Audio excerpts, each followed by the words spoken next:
Bonjour à tous. Donc nous allons faire une table ronde sur un sujet très important que sont les transformations des pratiques de soins. Donc pour animer cette table ronde, nous avons la chance d'accueillir Sophie Bayer, qui est donc coordinatrice d'hébergement à l'association PROSE, qui est une association de prévention des risques. Le professeur Jean-Marc Ballette, pédopsychiatre au centre hospitalier de Créteil. Alix Chopin, médiatrice de Santé Père au GHU de Paris. Béatrice Duny, qui n'est pas encore là, mais qui ne va pas tarder, dans 5 minutes, et qui est psychiatre à Nancy. Et Romain Perrault, qui est infirmier en pratique avancée, au GHU de Paris également.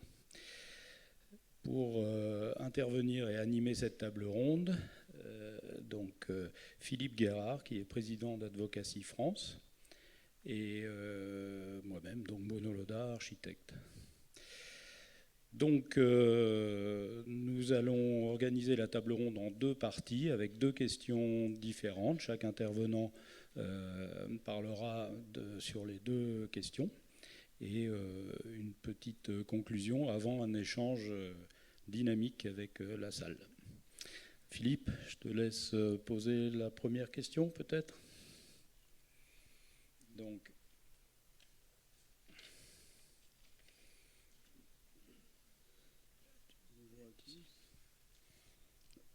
la première question, c'est en quoi ça changera la vie des usagers. Voilà, donc l'idée, c'est de dire transformer les pratiques, c'est bien, faire de nouvelles choses, évidemment, c'est nécessaire à l'évolution de toute discipline. Néanmoins, la préoccupation, c'est à quoi ça va vraiment servir pour les usagers et en quoi la mise en place de ces nouvelles pratiques vont améliorer à la fois les relations avec les soignants et les conditions de travail du personnel. Donc, je laisse la parole à Sophie. Bonjour à pour tous. 3 minutes, vous avez 3 minutes. Il me revient la difficile tâche de vous couper la parole. Bonjour à tous. Donc je suis coordinatrice d'un centre d'hébergement d'urgence à Montreuil. Donc je me situe moi dans le champ du médico-social. Je tiens du coup à préciser que je pense que mon entrée en relation, enfin moi et les personnes qui travaillent dans cette association, se fait sur un autre paradigme que celle du soin, c'est-à-dire que ça repose sur la libre adhésion et pour ce qui est des CARUD, donc les accueils de jour pour les personnes en addiction, il y a également l'anonymat. Ce qui fait que l'usager entre en relation sur sa demande et la priorité chez nous, enfin la base du travail, c'est la création du lien avec de l'écoute, de la bienveillance, du non-jugement qui sont du coup les préalables à la relation. Et une fois que cette relation de confiance ou en tout cas d'écoute est établie, la demande peut émerger. Et il s'agit alors de l'entendre et d'accompagner la personne dans la réalisation des objectifs qu'elle s'est fixés, elle. Ce qui, du coup, met en première étape la construction du lien. Alors, c'est une association donc, de réduction des risques. Donc, on est adossé on travaille beaucoup en partenariat avec le secteur de l'addictologie. Parce que les publics en sont demandeurs, hein. C'est pas un préalable au travail avec les personnes. Je pense qu'il y a 2 dimensions qui peuvent répondre en partie à la question de à quel point la transformation du soin est une demande et un besoin des publics qu'on accompagne. C'est de remettre la personne au centre. Alors, nous, dans l'association, on a deux manières de le faire. En grande ligne, c'est d'abord la question d'avoir des usagers pairs, et je vous expliquerai à quel point c'est partie vraiment constituante du travail dans cette association, et la question de la coordination d'un soin qui remette vraiment la personne au centre et de rassembler les acteurs qui travaillent au parcours de la personne avec elle, de les mettre ensemble pour que la personne puisse réellement être au centre. et qu'il n'y ait pas de juxtaposition en fait, des différents parcours de soins et des différentes injonctions qu'il peut éventuellement y avoir aussi. Donc sur la dimension des usagers pairs, on est, nous, du coup, une association de réduction des risques, donc c'est essentiellement des usagers de produits psychoactifs, mais la dimension de la santé mentale est loin d'être exclue des problématiques des personnes qu'on accompagne. Il s'agit beaucoup de questions de précarité, d'addiction. Donc la culture associative implique la présence d'au moins un usager par structure. Donc ça fait à peu près une personne sur 7. Et en fait, la réalité, elle est plutôt de l'ordre de 50% des effectifs, sachant qu'ils n'ont pas forcément une fonction d'usager pair. Certains l'ont, mais les autres sont des infirmières, des assistantes sociales, des chefs de service. Enfin, tout le monde peut être usager pair. Ça y est, j'ai explosé mes 3 minutes. OK. La deuxième question, du coup, c'était la...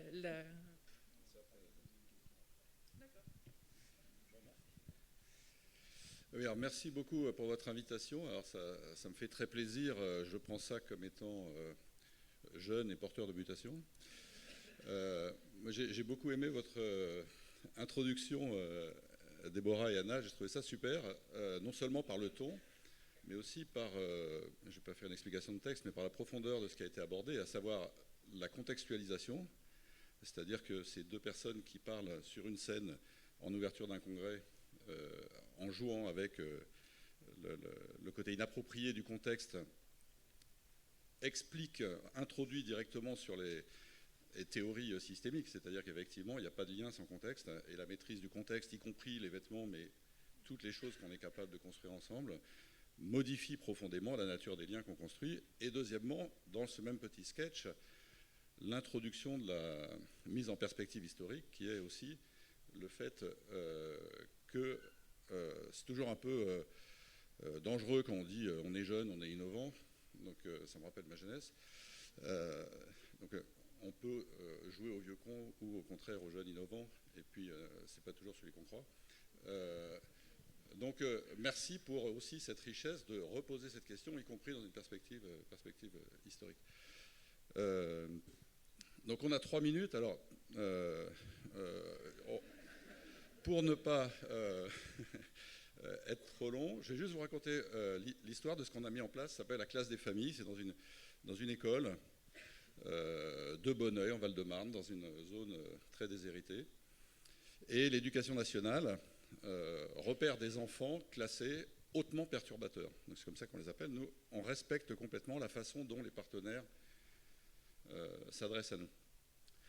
Et ce qu'on a proposé, c'est avec les 8 familles de ces 8 enfants étiquetés hautement perturbateurs par l'Éducation nationale en classe primaire, tous les lundis matins, on va dans la classe avec les soignants de mon équipe, avec les psychologues, avec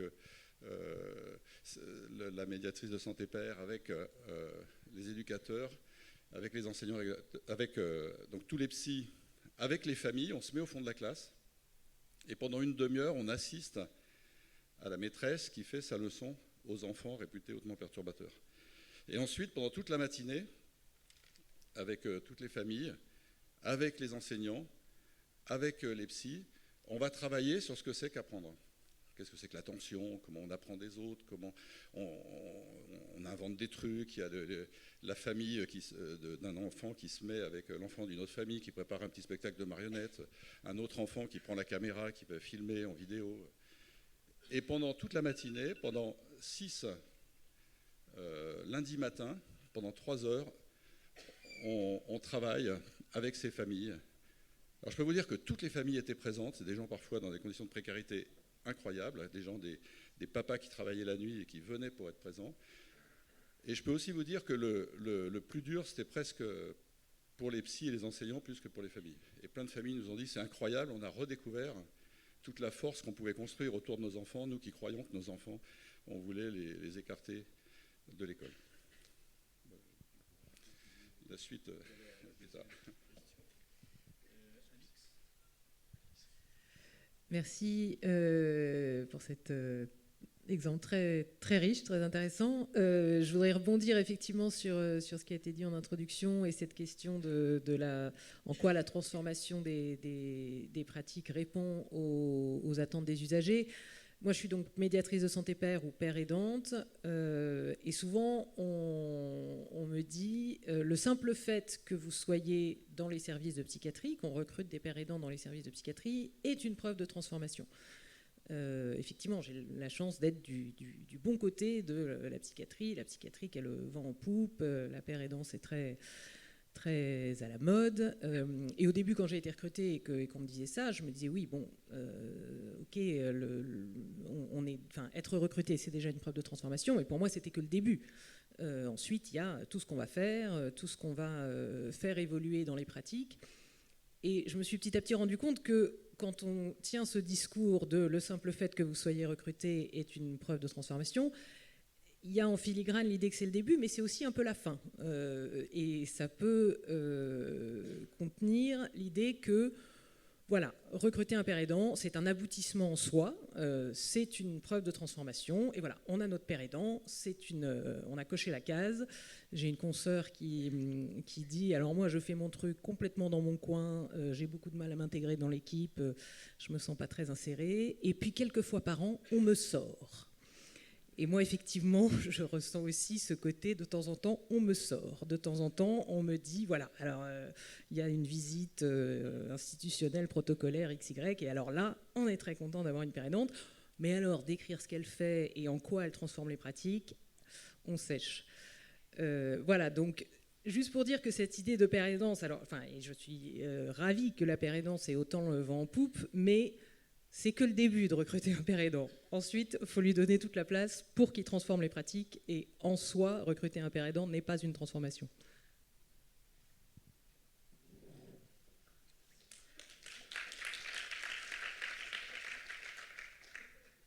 Pardon. J'ai été pris par le gain de temps d'un seul coup. Donc... Oui, bonjour. Excusez-moi de ce retard, les aléas de la SNCF, malheureusement. Alors, moi, je suis Béatrice Denis, je suis psychiatre et responsable d'un pôle sur 2 secteurs d'hospitalisation, 2 secteurs de psychiatrie adulte. Et nous avons travaillé il y a quelques années sur ce premier postulat pour changer un petit peu les pratiques, c'est comment prendre en charge nos patients autrement qu'en les hospitalisant. Pourquoi ne pas hospitaliser les gens ? Parce que c'est toujours un traumatisme pour ces patients. Parce que ça les coupe de leurs milieux familiaux, que ça ne règle pas réellement les problèmes. Mais c'est quelque chose, l'hospitalisation, qui est vraiment ancrée au niveau de la société. Quand quelqu'un souffre de troubles psychiatriques, il faut l'hospitaliser obligatoirement. Enfin, c'est vraiment l'impression que j'ai, moi, face à tous nos patients en crise et surtout aux familles qui entourent nos patients. Donc nous avons vraiment beaucoup réfléchi là-dessus avec 5 objectifs différents: diminuer au maximum l'hospitalisation et renforcer au maximum tout ce qui est prévention de l'hospitalisation et de la crise par un certain nombre d'éléments, et notamment des unités de jour de crise, des équipes mobiles de crise, mais aussi par tout ce qui est prévention, travail avec les associations d'usagers, les partenaires, avec le CLSM, avec les médecins traitants, et avec les élus pour essayer de travailler au maximum là-dessus. Voilà à peu près mon propos pour l'instant.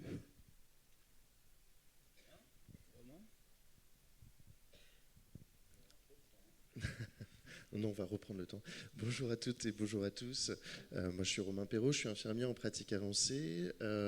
Juste pour rappeler, pour ceux qui ne le savent pas, infirmier en pratique avancée, c'est 2 ans d'études en plus de la pratique infirmière socle. Donc, moi, je l'ai faite il y a quelques années. Et l'arrivée d'un infirmier en pratique avancée dans un service, ça peut être aussi l'occasion de faire une mutation dans l'exercice.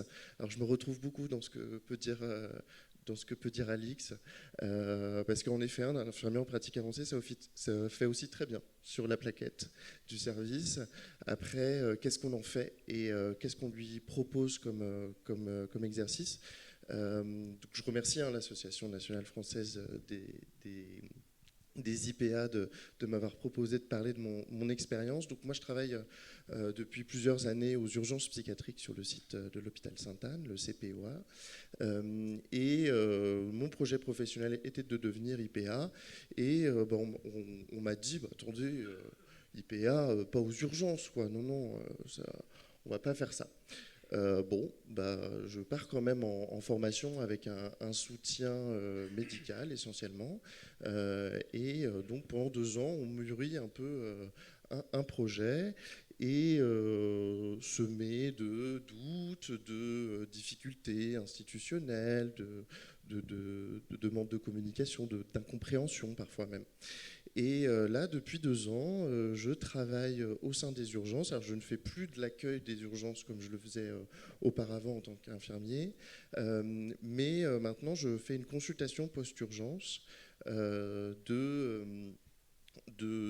personnes qui ont besoin d'un suivi ambulatoire, qui sont adressées vers un service qui a été identifié lors de leur premier passage aux urgences, mais dont le délai de prise en charge est trop élevé. Comme vous le savez sûrement, les délais de prise en charge sur les centres médico-psychologiques, sur les unités de psychotraumatisme, voire même en psychiatrie libérale, peut être parfois très long. Et donc, moi, en tant qu'infirmier en pratique avancée, j'assure le suivi dans l'attente de ce relais. Donc, ce qui nous permet, non pas de moi faire mon petit chemin de mon côté, mais d'avoir vraiment transformé les pratiques, parce que aux urgences, jusque-là, on était sur un traitement de la crise, un traitement symptomatique. Et là, de se dire qu'il y a peut-être une continuité entre les urgences, le traitement de la crise, le post-crise et la prise en charge plus pérenne, du coup, on peut se permettre, dès le passage aux urgences, d'initier un traitement, voire de discuter l'initiation d'un traitement de fond. Et ça a vraiment changé.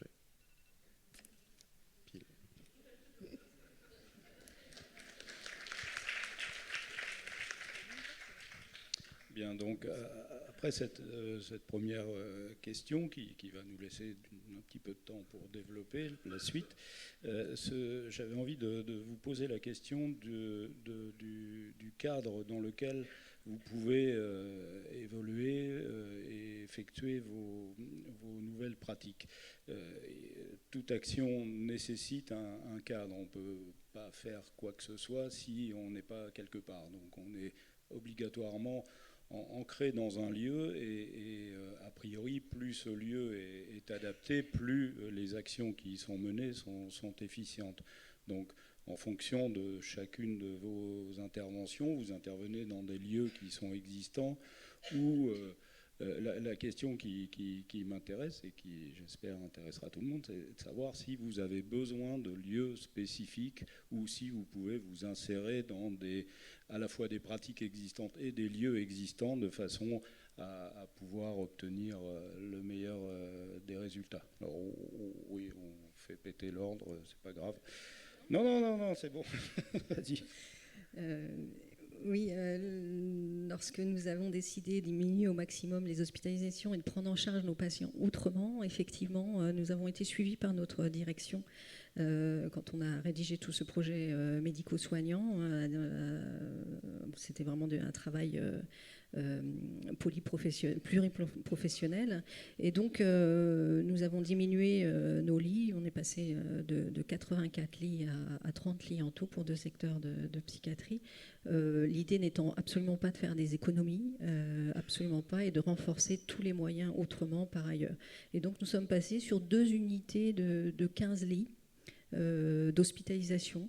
une en soins libres, une en soins sans consentement. Et il me semble que des petites unités de 15 lits qui ont été totalement rénovées à ce moment-là est vraiment l'idéal pour prendre en charge nos patients. L'équipe connaît bien les patients s'y sentent bien et c'est très important.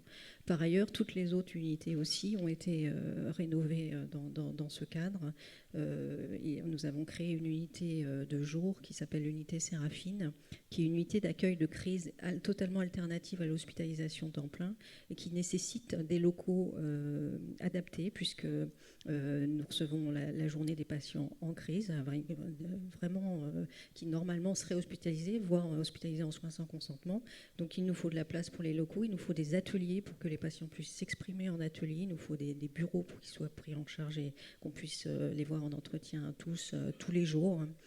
C'est une unité de 12 places, donc il faut de la place. Et nous avons aussi renforcé tout l'ambulatoire, donc nous avions besoin de CMP avec de nombreux bureaux et salles d'atelier pour les CATTP et pour les unités de prévention et de promotion de la santé.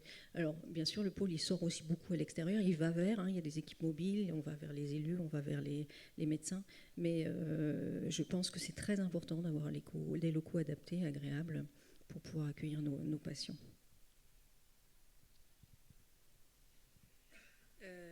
Pour le centre d'hébergement que je coordonne, les espaces, et dans les CARUT c'est la même chose, les espaces sont pensés de sorte à ce qu'il puisse y avoir des relations qui se créent de manière informelle. Donc il y a des terrasses, il y a des jardins, il y a des cuisines, il y a des espaces collectifs, il y a des espaces individuels, il y a beaucoup d'interstices qui permettent la rencontre non planifiée, non organisée. Il y a tout un travail porté par les CARUT qui est d'aller vers, donc là d'aller dans l'urbain, d'aller dans les quartiers, d'aller dans les parkings, etc., rencontrer le public qui ne se déplace pas forcément parce qu'il n'en a pas la possibilité ou la connaissance. Et le troisième volet qui pourrait être intéressant, je pense, c'est d'aborder, c'est les microstructures médicales à addiction. Je ne sais pas si vous en avez déjà entendu parler, mais c'est une approche innovante qui se fonde sur un soin primaire, c'est-à-dire que c'est un psychologue et une assistante sociale qui s'adosse sur le travail d'une équipe de soins primaires, donc en général des médecins généralistes, et qui essaie de recréer une unicité de lieu là où la personne va, donc chez son généraliste, pour faciliter l'accès, pour faire tout un travail de non-stigmatisation et pouvoir faire un travail sur la précarité, sur l'addiction et la santé mentale, donc essentiellement post-Covid, et qui permet de toucher un public qui n'est pas touché par ailleurs par le soin addictologique classique, donc beaucoup de femmes, et des addictions qui passent au travers des radars par ailleurs, donc alcool, cannabis et beaucoup de médicaments. Donc c'est recréer un autre lieu là où la personne va déjà de manière plutôt naturelle. Merci beaucoup pour la question du cadre. Donc un cadre, c'est à la fois physique, géographique, mais c'est aussi un cadre théorique.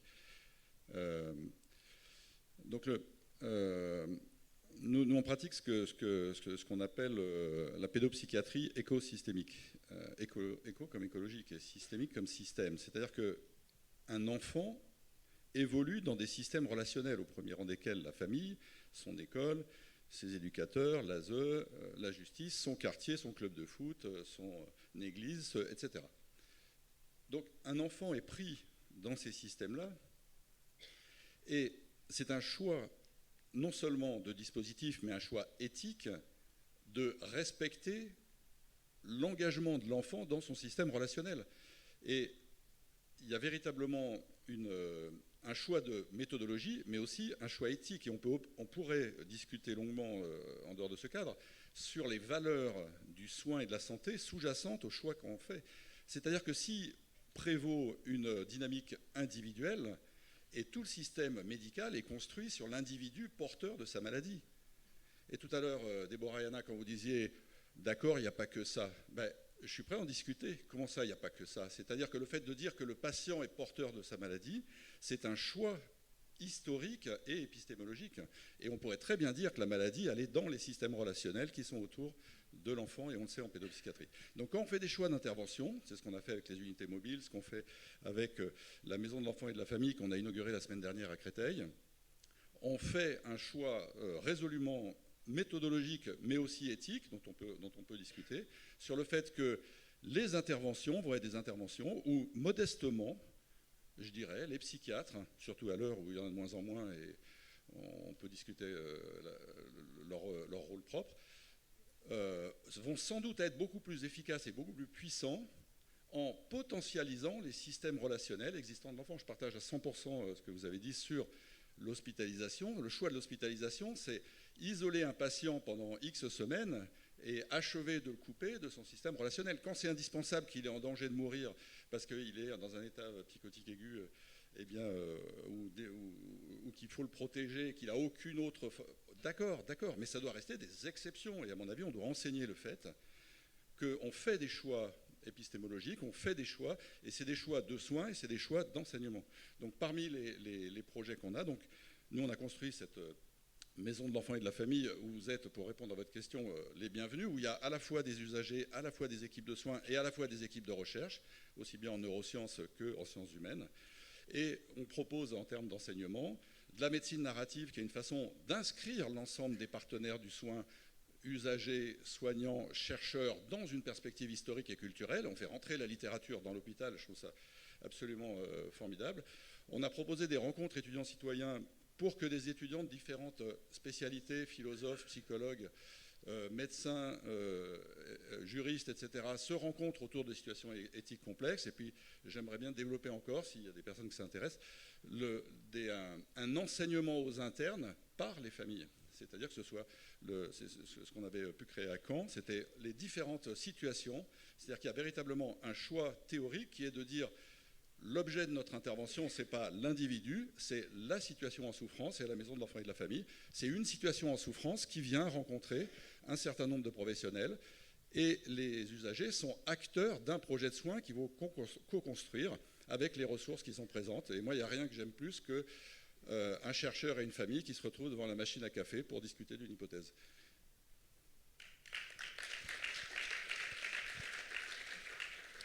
Merci beaucoup de poser la question de la place, parce que comme vous l'avez vu dans mon introduction de la précédente question, c'est toujours un peu difficile de se faire sa place, qu'elle soit au sein d'une équipe et au sein même d'un bâtiment même.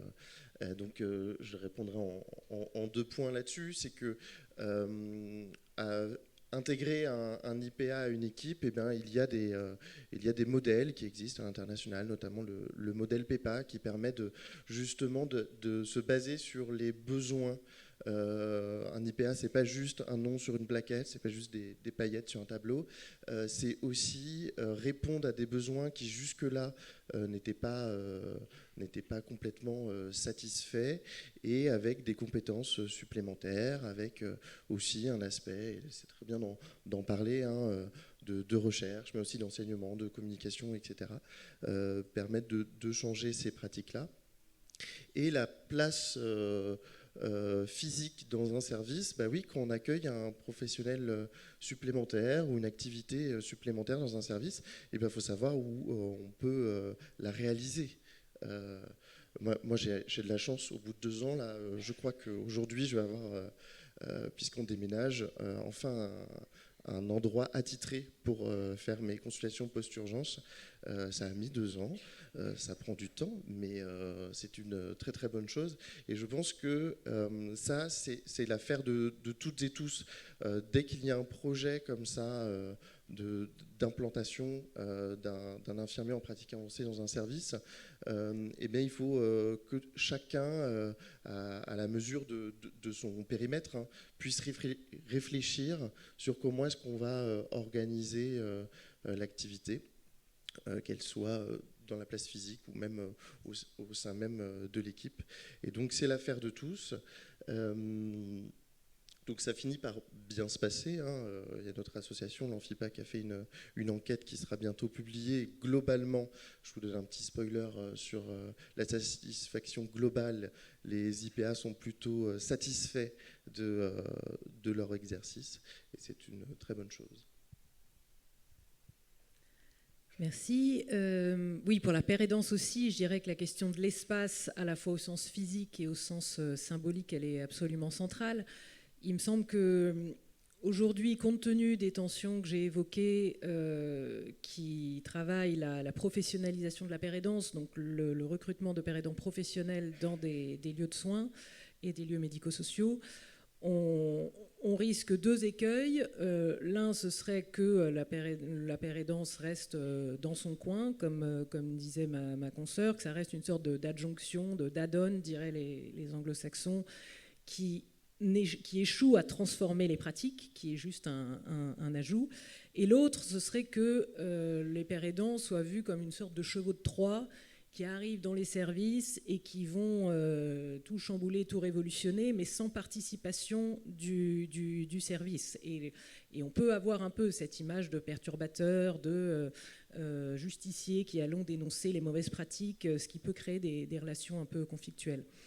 Donc à mon sens, pour au contraire que la pérédance soit pleinement intégrée dans les lieux de soins et que le père aidant ne soit pas le seul à porter la transformation des pratiques, ce qui est un peu lourd, mais que ça devienne vraiment l'affaire de tous. Il y a trois évolutions et qui ont toutes trait à l'espace qui sont nécessaires. La première, c'est ouvrir l'espace paradigmatique, j'ai envie de dire, pour employer un peu un grand mot, mais le père aidant est porteur d'une vision plus large du trouble psychique, puisque c'est la vision de l'usager, donc il est porteur de son propre récit qui s'est fait par rapport à la maladie et de celui des pairs avec lesquels il échange depuis longtemps.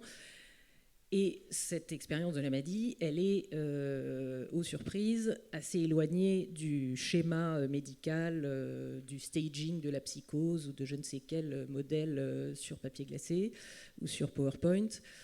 Et tant qu'on n'ouvre pas le modèle de compréhension des troubles psy à ces savoirs expérientiels, donc à ce vécu intime de la maladie, tant qu'on considère les pères aidants comme étant des sortes d'agents du discours biomédical qui vont bien faire réciter leur cours d'éducation thérapeutique aux patients, on rate la richesse principale qu'ils ont à apporter, qui est au contraire d'élargir le sens qu'on donne aux troubles psychiques et la façon dont ça se relie avec la vie de la personne. Le deuxième point par rapport à l'espace a effectivement plus lieu à l'espace physique, c'est que il faut les lieux de psychiatrie actuellement sont traversés par des logiques de pouvoir qui ont bien été décrites dans l'introduction d'Anna et Déborah. Ce qui transparaît en tant qu'usager, c'est vous avez un problème, j'ai la solution. Donc je suis, moi, du côté, le psychiatre est du côté du bureau, côté solution, et vous êtes dos à la porte, vous amenez votre problème, mais vous êtes un peu démunis. Donc toutes ces questions, tant qu'on est dans un face-à-face, dans un eux et nous, comme disait Anna, on rate la notion de partenariat en santé, de relation de confiance. Donc cette redéfinition de l'espace, le fait de se mettre physiquement à côté du patient, de ne plus avoir un bureau qui sépare, un psychiatre m'a dit un jour, mais le bureau protège le médecin. Le protège de quoi, je ne sais pas. Si le médecin doit se protéger du patient, je m'inquiète pour le médecin. Mais voilà, dans cette déconstruction de l'espace tel qu'il est pensé actuellement, la pérédance ne peut pas se déployer dans un espace qui est à ce point-là clivé. Et le troisième point qui est intimement lié à celui de l'espace physique, c'est la notion de rapport vraiment horizontal et non plus vertical. Et derrière ça, il y a même dans le modèle de pérédance qui a été le plus conceptualisé, qui est un modèle américain, on va jusqu'à revendiquer l'impuissance du père aidant.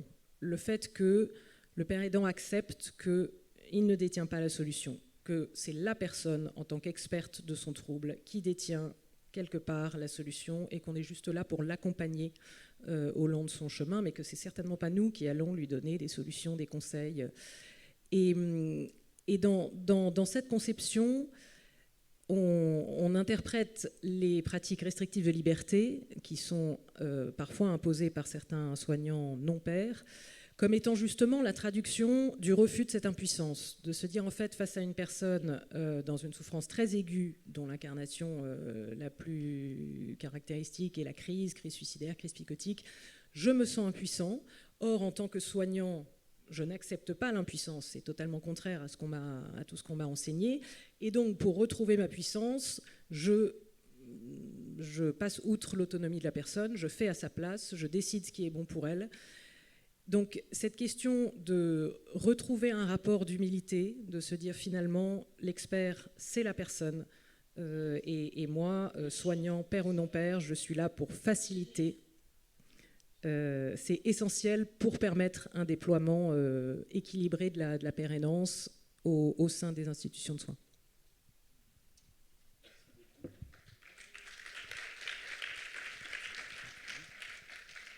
Donc, Philippe, tu en penses quoi? Beaucoup de choses en même temps. Tout ça, c'est des mots et des mots. Moi, je voudrais un petit peu là, reprendre un peu les choses en main, dire... Là, j'ai beaucoup aimé la dernière intervention parce qu'effectivement, on parle d'entraide. L'entraide et la prise en charge, pour moi, c'est complètement différent. L'entraide, on est tous ensemble, on a un projet, on va se donner un coup de main, on va aller au bout. La prise en charge, c'est je décide, tu acceptes, tu es obligé, et tu fais ce que je te dis. Moi, je suis très, très attaché à ces différences de mots. En même temps, ce que je n'ai pas entendu à Advocacy, c'est quand même ce qu'on défend en premier, c'est la place du citoyen acteur. Citoyen acteur, ce n'est pas citoyen consommateur. Et je crois que tout ça aussi, qu'est-ce qu'on fait là? Qu'est-ce qu'on fait? Un environnement de proximité? Oui, bien sûr. On en a tous envie, surtout après la crise qu'on vient de vivre, se rapprocher les uns des autres pour être ensemble. Travailler ensemble, la proximité, c'est bien. Mais le lieu de soins, comment on l'intègre dans tout ça? Dans l'entraide, dans la prise en charge, qui va prendre en charge? Le psychiatre, on a déjà vu ce que ça donnait à un certain moment. C'est pour ça que je suis assez content d'être là aujourd'hui, c'est qu'on voit quelque chose qui se dessine pour l'avenir. Et l'avenir, elle sera vous, les professionnels, et nous, les usagers, en complémentarité et en discutant et pas en imposant. Je crois que c'est ça qui fait faire la grande différence avec la psychiatrie aujourd'hui qui ne répond plus aux besoins qu'on a. Me dire aujourd'hui que la psychiatrie est un lieu de soins, pour moi, c'est abusé. Aujourd'hui, la psychiatrie est un lieu de gardiennage à travers la contention. La France est le plus grand consommateur en contention. Et je crois que ça, il faut se le dire, et je crois qu'il ne faut pas avoir peur de se regarder dans les yeux. Aujourd'hui, dans l'hôpital, on trouve des gardiens, mais on ne trouve pas beaucoup de soignants. Donc, alors, est-ce que l'hôpital la soigne? Ça, c'est toujours la même question pour moi. Après, je pense qu'on va peut-être en débattre avec tout le monde.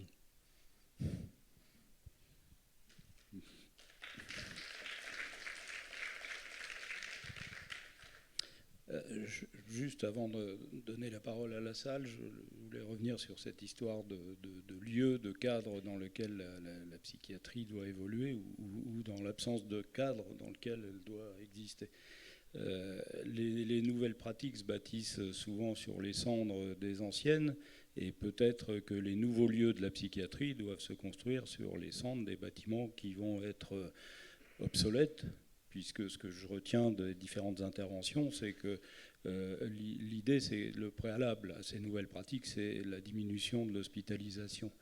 Donc la diminution du nombre de lits devrait permettre, si j'ai bien compris, l'avènement d'un certain nombre de nouvelles formules, de nouveaux rapports entre soignants et soignés. Et pour reprendre ce qui a été évoqué sur le dress code, en fait, entre soignants et soignés, c'est un petit peu la même chose sur les bâtiments.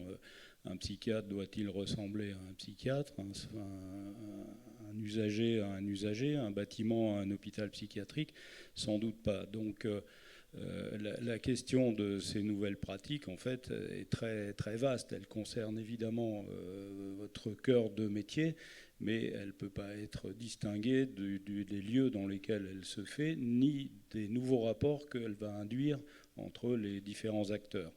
Donc, eh bien, qu'est-ce qu'on fait de ça? Et on attend vos interventions, et nos intervenants répondront avec talent et plaisir. Voilà, je vais passer le micro à ceux qui ont des questions.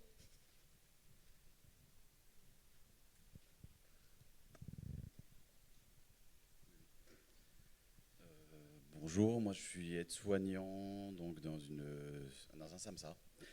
Donc je ne sais pas si vous savez ce qu'est un SAMSA, pour la plupart d'entre vous, je n'en sais pas. Service d'accompagnement médico-social pour adultes en situation de handicap. Je travaille à Nanterre et je voulais vous juste dire que il y a des genres de structures intermédiaires, parce qu'on parlait justement de la fermeture des lits à l'hôpital. Donc, où vont les malades qui ne peuvent plus être reçus à l'hôpital? Quel est l'objectif? Le maintien à domicile. Voilà, je ne sais pas ce que vous pensez les uns et les autres de ce genre de structure intermédiaire, service d'accompagnement. Nous, on est là un peu pour la coordination des soins. Donc là, ça fait 1 an et demi qu'on cherche notamment un psychiatre, par exemple. Voilà. Donc, comme vous êtes assez nombreux dans la salle, peut-être l'occasion aussi de vous sensibiliser à ce genre de structures qui existent et qui sont importantes aussi pour les personnes, car c'est dans cet objectif de rétablissement. Le but principal, c'est le maintien à domicile et éviter le retour à l'hôpital, puisque de toute façon, il n'y a pas de place, donc ça ne sert à rien. Donc voilà, juste une petite... je ne sais pas ce que vous en pensez.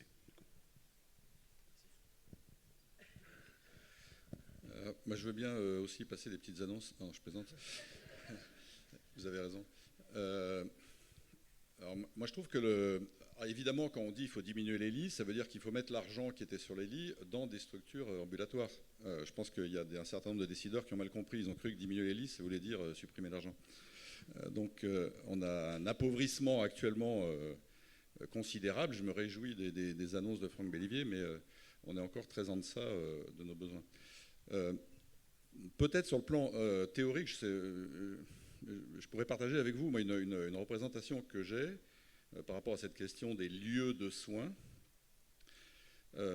Ça serait que de penser le soin comme une propriété émergente d'une relation humaine. C'est-à-dire que je ne sais pas a priori si un psychiatre, un psychologue va être plus soignant qu'un pédagogue, un parent, un éducateur. C'est-à-dire que ça dépend du contexte, comme ça a été très bien montré tout à l'heure. Il me semble qu'il y a une question qui est majeure, c'est celle de construire des systèmes relationnels vivants, et que ces systèmes relationnels, lorsqu'ils vont bien, vont générer de la différenciation. Et il ne suffit pas de se décréter soignant parce qu'on a une fonction et on est payé pour ça. Un psychologue, s'il n'est pas dans un bon contexte, qui voit un adolescent de l'aide sociale à l'enfance, qu'on lui met, on l'installe en face de lui et on lui dit « vas-y, vide ton sac », ça ne fonctionnera pas du tout. On n'aura pas du tout une action ni psychologique ni psychiatrique. En revanche, l'éducateur, au détour de telle ou telle activité avec lui, va avoir une action soignante véritablement. Donc, il me semble qu'on pourrait gagner à travailler sur le fait que, comme on a beaucoup moins de psychiatres, d'ailleurs votre annonce en témoigne, peut-être que les psychiatres pourraient aider mieux l'ensemble des collègues qui construisent des systèmes relationnels, donc, et qui au début vont être des relations sociales, éducatives, pédagogiques, etc. Un prof peut à un certain moment avoir une parole qui va être une parole structurante et très puissante. Donc je pense qu'on peut repenser et se décentrer par rapport au modèle médical et se représenter le soutien à des systèmes relationnels vivants. Et le CARUD, par exemple, ou des lieux comme les SAMSA, etc., sont des lieux extraordinaires de construction de systèmes relationnels dans lesquels on peut penser l'intervention médicale autrement que dans un face-à-face un peu traditionnel soignant. Ok. Merci beaucoup. Oui, bonjour, merci beaucoup. Je suis Catherine de Kervé-Noël de l'UNAFAM. J'ai beaucoup apprécié que Franck Bellivier parle de notre baromètre. Et je pense que transformer les pratiques de soins en faisant des équipes mobiles, ce qu'a dit l'infirmier en pratique avancée du CPOA, je trouve que c'est formidable qu'il y ait un suivi de l'urgence. Quelle place vous donnez à la famille? Parce que souvent, nous, familles, on n'est pas assez consultés, pas assez reçus. Et je pense que toute l'équipe, toutes les équipes que vous êtes, ça serait probablement très enrichissant pour vous d'apprendre aux familles à suivre les malades et écouter les familles par vous, les professionnels.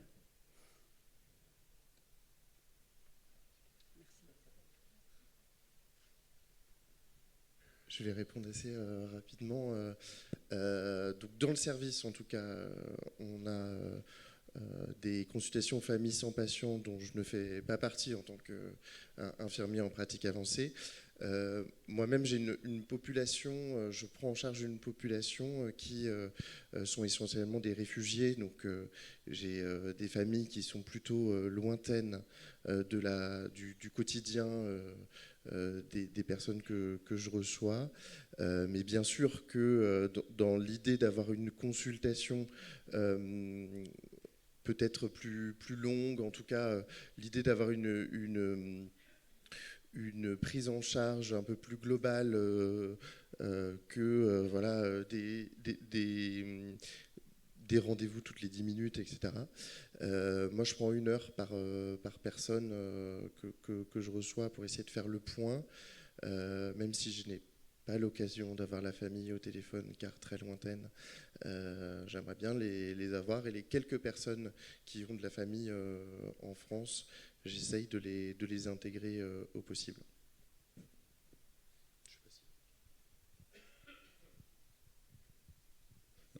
En pédopsychiatrie, la place des familles est tellement énorme que là aussi, ça pourrait nous emmener très loin. Mais nous, on considère que c'est la famille, notre partenaire de soins. Et dans la maison de l'enfant et de la famille, on accueille la famille. À un certain moment, on ne méconnaît pas le fait qu'il sera éventuellement intéressant de voir l'enfant tout seul, ou de lui proposer un bilan neuropsychologique ou un bilan psychopatho, etc. Mais ni pas forcément, ni tout de suite. C'est-à-dire que d'abord, on construit avec la famille un projet, en se disant, si le projet de la famille, c'est de retrouver leurs compétences à nourrir leur fille anorexique, c'est ça le projet partagé. C'est comme ça que la famille le propose. On n'est pas là pour faire de la psychopathologie sur 3 générations. Peut-être qu'on en fera, mais j'en sais rien.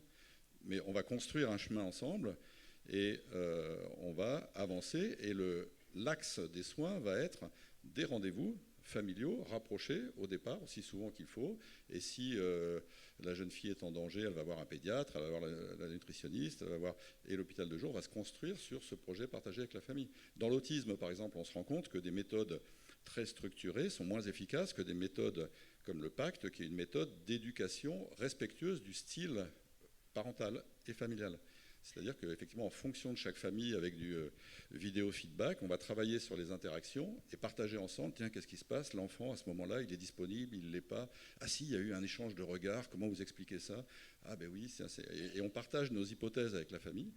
Et donc, la famille est au cœur du dispositif et du projet, et y compris des familles dans des grandes détresses, des familles à l'aide sociale à l'enfance qui parfois sont complètement assaillis par des conditions de vulnérabilité multiples, mais pour nous, c'est le premier système relationnel, évidemment, très important. Et ce qui a été dit tout à l'heure sur la durée des consultations, c'est que les consultations, c'est 1 heure ou 1 heure et demie. Hein. C'est-à-dire que là, il y a quand même des conditions économiques et de relations de soins qui sont incontournables et sur lesquelles il faut qu'on soit exigeant sur le plan du cadre et des moyens qui correspondent. Oui, juste un petit mot pour dire que pour nous, évidemment, travailler avec les familles, ça tombe sous le sens. C'est absolument obligatoire. Nous avons travaillé avec l'UNAFAM pour monter nos projets. Ils participent à nos groupes de travail ça nous semble tellement évident qu'on travaille avec les familles, bien entendu. L'équipe mobile de crise va au domicile des patients pour rencontrer le patient, mais aussi les familles et les aidants. L'unité d'accueil de crise, effectivement, prend une grande place, donne une grande place aux familles avec des rencontres systématiques. On prend le temps vraiment de discuter.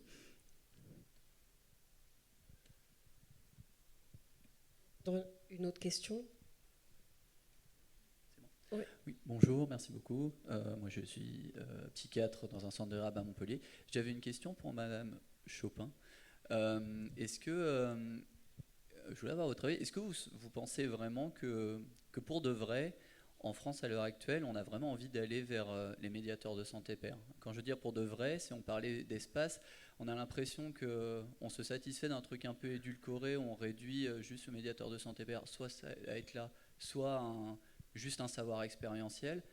Et on a l'impression que d'un côté, on intellectualise beaucoup les choses en cherchant la place que la personne pourrait avoir, au lieu de se dire, vous êtes un soignant, vous êtes formé, vous intégrez une équipe, voilà, vous devenez, je ne sais pas, case manager comme l'ergo, le psycho. Là. On a l'impression qu'on a envie d'y aller, mais sans y aller, en fait. Oui, je suis entièrement d'accord que pour le moment, c'est les tout débuts, les premières promotions de la formation médiateur de santé pair du CCOMS remonte à 2012, donc ça fait à peine plus de 10 ans, avec une interruption. Donc je pense qu'on a tous conscience qu'on est dans quelque chose d'encore très pionnier, très tâtonnant. À mon sens, oui, pour le moment, on reste totalement au milieu du gué, et notamment par le fait qu'on ne considère la pérédance que comme pouvant être intégrée au sein des établissements sanitaires, ce qui quand même contient la notion de lien de subordination. Si les pères aidants sont salariés, ils sont dans un lien de subordination avec l'autorité médicale. Ça dit quand même quelque chose du rôle qu'on accorde à la pérédance. Il y a néanmoins d'autres modèles qui existent, notamment dans les pays étrangers, qui sont dans des pays non européens, aux États-Unis, au Canada, en Australie, en Nouvelle-Zélande, où la pérédance est devenue une proposition d'accompagnement autonome et alternative à la psychiatrie. Ce qui ne veut pas du tout dire opposé à la psychiatrie, mais en gros, quand on est en crise, quand on va très mal, qu'on a besoin d'accompagnement, on a le choix d'aller aux urgences psychiatriques ou dans ce qu'ils appellent un lieu de répit entièrement géré par des pairs, donc qui est un lieu non médicalisé où toutes les personnes présentes ont en commun d'avoir été concernées par des troubles psychiques, et où donc on ne va pas être traité comme un patient. Et donc là, vraiment, la pérédance est le paradigme dominant, ce qui effectivement, pour le moment, n'est pas du tout le cas en France. En France, la seule organisation qu'on a qui soit véritablement peer-run, c'est la Maison Perchée, qui soit 100% gérée par des pairs, dirigée par des pairs, animée par des pairs, mais ce n'est pas un lieu de soins, ce n'est pas un lieu de prise en charge de crise. Donc effectivement, pour le moment, à mon sens, on est au tout début et vraiment, il y a encore énormément de chemin à parcourir. On va prendre une dernière question. Merci. Bonjour, merci beaucoup pour cette... C'était pas moi. Oui, je suis Delphine Glachan, je suis psychiatre. Je travaille à Landerneau, dans le Finistère, qui est un haut lieu de la psychothérapie institutionnelle. Je suis aussi vice-présidente de l'USP, l'Union syndicale des psychiatres, de la psychiatrie, pardon, une grosse erreur. Et je fais partie du mouvement Le Printemps de la psychiatrie. En fait, ce que j'ai envie de vous applaudir tous, et d'ailleurs je vous ai applaudi régulièrement, ce que vous dites là ressemble fort à ce qu'on fait dans la psychothérapie institutionnelle. C'est quand même un mouvement qui n'est pas nouveau, donc quand il s'agit aujourd'hui des mutations, des nouvelles perspectives et des innovations, enfin, je suis un peu surprise. Comme disait Monsieur Ballet, effectivement, moi je ne travaille pas avec la systémie, mais finalement, en psychothérapie institutionnelle, c'est pareil, on travaille avec tous les liens qui se tissent, avec le relationnel qui se crée entre patients, avec les familles, enfin, tous les schémas sont possibles. Ce que vous dites, monsieur, de votre pratique d'IPA, ça ressemble quand même fort à la pratique des infirmiers référents en CMP. Enfin, à Landerneau, les infirmiers reçoivent les patients en premier, reçoivent très souvent les patients en intermédiaire des rendez-vous médicaux, puisque nous ne sommes pas très nombreux en tant que psychiatres. Et par contre, il y a une grosse équipe d'infirmiers. Et d'ailleurs, il n'y a pas que les infirmiers qui sont soignants, il y a aussi les secrétaires à l'hôpital, il y a les ASH, enfin les assistantes sociales, les psychos, enfin voilà, c'est une équipe pluriprofessionnelle où on travaille beaucoup justement l'horizontalisation des relations.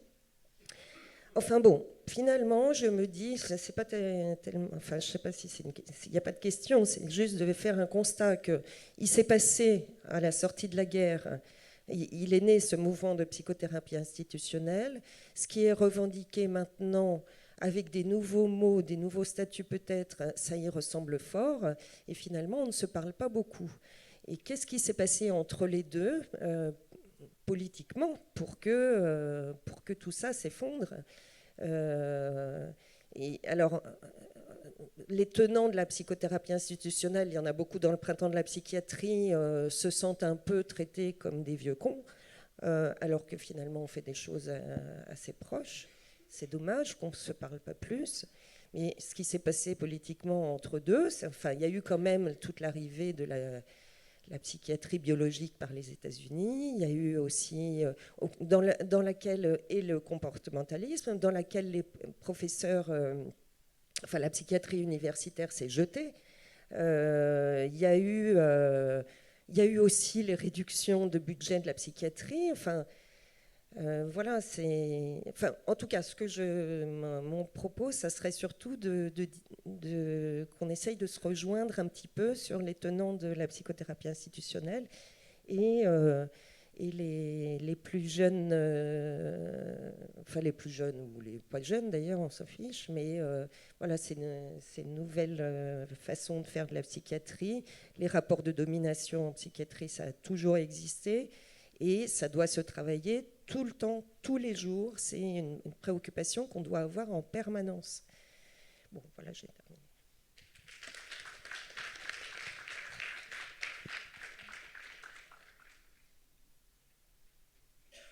Est-ce que l'un de vous a envie de répondre, de commenter? Ok. Monsieur Balette. Non, juste pour dire, moi je suis professeur d'université. Non, oui, mais je pense qu'il faut pas. Je pense qu'il faut effectivement pas. Le courant biologique est très puissant, mais encore une fois, je pense que l'idée ne prend pas le même sens en fonction des époques et des contextes. Donc, je suis complètement d'accord avec vous qu'on se rejoint sur énormément de choses. On en parlait souvent avec Pierre de Lyon. Et peut-être qu'aujourd'hui, on retrouve des conditions de pensée. Alors, en pédopsychiatrie, moi je suis moins expert de ce qui se passe en psychiatrie adulte, mais en pédopsychiatrie, il me semble qu'on est... J'avais plutôt envie justement de dire à tous nos jeunes collègues qu'il n'y a pas un jour où je me lève le matin où je regrette d'avoir choisi ce métier, tellement c'est passionnant. Et quand j'entends toutes les initiatives, la créativité de tous les acteurs de la société, je me dis qu'on est en train de construire quelque chose de très vivant et dans lequel je pense que la psychothérapie institutionnelle a beaucoup de choses à nous apprendre. Merci. Et donc, C'est la dernière question. On va faire vite. Oui, très vite. Merci. Merci beaucoup pour votre intervention. Juste rapidement, donc moi je suis Emilie Lensner, je suis interne de psychiatrie à Paris et je suis également cofondatrice du média La Fabrique des soignants, qui est justement créé comme un espace, donc c'est des émissions sur Twitch. Donc dans la définition des soignants, on intègre tout le monde, donc on intègre des patients, des administratifs en santé, des professionnels de terrain, les aidants. Enfin voilà, l'idée c'est vraiment d'avoir des espaces de parole et d'échange au cours de ces émissions pour réfléchir ensemble sur le système de santé. On a eu l'occasion notamment de parler de la santé mentale, puisque on avait invité Michael Worms-Herminger à la première émission. Moi, ma question, c'est comment est-ce qu'on peut aujourd'hui créer ces espaces de parole dans nos lieux de soins, sur nos lieux de travail. Nous, on l'a créé justement comme un tiers-lieu via un média donc dématérialisé, parce que je ne trouvais pas ça dans mon exercice au quotidien. Et ma question, c'est un peu large, c'est comment on fait aujourd'hui pour le faire donc tous ensemble, mais à l'hôpital ou sur des lieux de soins.